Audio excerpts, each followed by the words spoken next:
Rich Dad Poor Dad, a quick book summary. Robert Kiyosaki's Rich Dad Poor Dad was first published in 1997 and quickly became a must-read for people interested in investing, money, and the global economy. The book has been translated into dozens of languages, sold around the world, and has become the #1 personal finance book of all time. The overarching theme of Rich Dad Poor Dad is how to use money as a tool for wealth development. Robert Kiyosaki, author of Rich Dad Poor Dad, had two main influential fathers in his life. Poor Dad was Kiyosaki's biological father, a man who was highly intelligent and very well educated. Poor Dad believed in studying hard and getting good grades, then finding a well-paying job. Yet, despite these seemingly positive attributes, Poor Dad didn't do well financially. Rich Dad was the father of Kiyosaki's best friend. He had a similar work ethic to Kiyosaki's real dad, but with a twist. Rich Dad believed in financial education, learning how money works, and understanding how to make money work for you.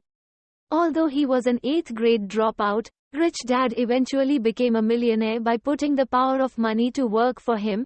The book is written from Kiyosaki's perspective of how Rich Dad went about making money and the mistakes that Poor Dad made.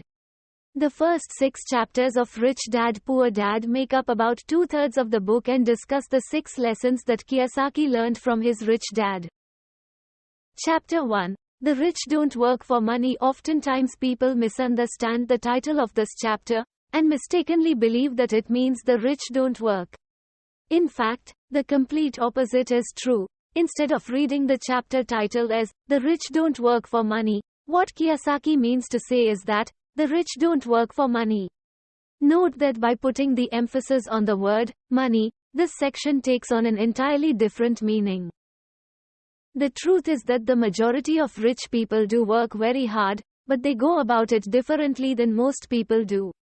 Rich people, and people who want to become rich, work and learn every day how to put money to work for them. As Rich Dad says, the poor and middle class work for money. The rich have money work for them. Kiyosaki also notes that having a regular job is just a short-term solution to the long-term problem, or challenge, of creating wealth and financial freedom. It's fear that keeps most people working at a job, the fear of not paying their bills, the fear of being fired, the fear of not having enough money, and the fear of starting over. That's the price of studying to learn a profession or trade, and then working for money. Most people become a slave to money, and then get angry at their boss. Chapter 2. Why teach financial literacy? The second chapter of Rich Dad Poor Dad explains the difference between an asset and a liability. Chapter 2 drives home the point that it's not about how much money you make, but about how much money you keep. An asset is something that has value, that produces income or appreciates, and has a market where the asset can easily be bought and sold. Assets produce income, assets appreciate, assets do both. Conversely, liabilities take money out of your pocket because of the costs associated with them. When Rich Dad Poor Dad was first published back in 1997, Kiyosaki created a lot of controversy with this statement. That's because by definition, a personal residence isn't an asset unless it appreciates enough to offset the costs of ownership. On the other hand, rental property is an asset because it can generate enough passive income to exceed the expenses of operating and financing the real estate. As Kiyosaki writes in Chapter 2 of Rich Dad Poor Dad, want to grow rich? Concentrate your efforts on buying income-producing assets, when you truly understand what an asset is. Keep liabilities and expenses low. You'll deepen your asset column. Chapter 3. Mind your own business. There are 2 key messages in this chapter. First, pay off your debts and start investing in income-producing assets as soon as possible. Next, stay financially healthy by spending your time, instead of your paycheck, and investing as much of your money as possible in assets. Kiyosaki notes in Chapter 3 of Rich Dad Poor Dad that most people confuse their profession with their business. In other words, they spend their entire lives working in somebody else's business and making other people rich. Chapter 4. The history of taxes and the power of corporations. When reading this chapter, It's important to keep in mind that Kiyosaki wrote Rich Dad Poor Dad as a motivational book, not to provide expert financial or tax advice. For example, Kiyosaki writes about the time he bought a Porsche and treated it as a business expense, using before-tax dollars. Buying a high-end luxury car when a much less expensive make and model could put an investor on the fast track to an IRS audit. As Rich Dad Poor Dad reminds us, understanding the legal and tax advantages significantly contribute to building long-term wealth. For instance, a corporation can pay expenses before paying taxes, whereas an employee gets taxed first and must try to pay expenses on what is left. Corporations also offer legal protection from lawsuits. When someone sues a wealthy individual, they are often met with layers of legal protection and often find that the wealthy person actually owns nothing, in their own name. They control everything, but, personally, own nothing.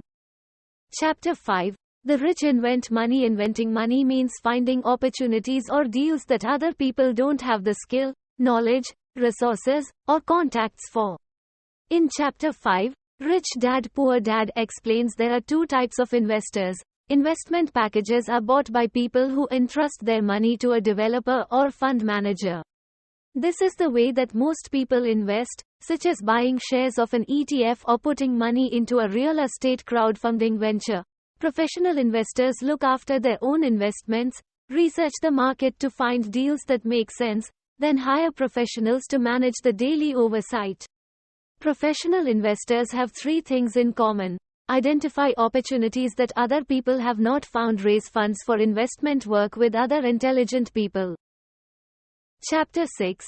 Work to learn. Don't work for money. Poor Dad was intelligent and well educated and worked for money because job security meant everything to him.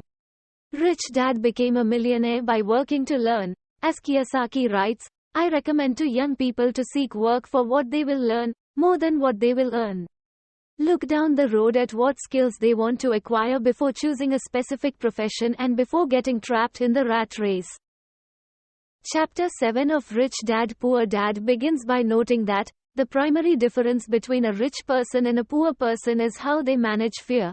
Robert Kiyosaki isn't talking about the type of fear that some people have when going to the dentist or watching The Exorcist. In the book, Fear is about the fear of losing money and how to handle that fear. Chapter 8, Rich Dad Poor Dad tells us that, there is gold everywhere, most people are not trained to see it. Part of this lack of vision and clarity comes from the world we live in. We are trained from a very young age to work hard for someone else, spend the money that we earn, and borrow more if we run short. Unfortunately, people who choose to become one of the masses never take the time to develop their financial genius. Investing in real estate is the perfect example. The average person can spend a week out in the field and find nothing, while the investor who has trained himself can easily find 4 or 5 deals that make sense in a single day.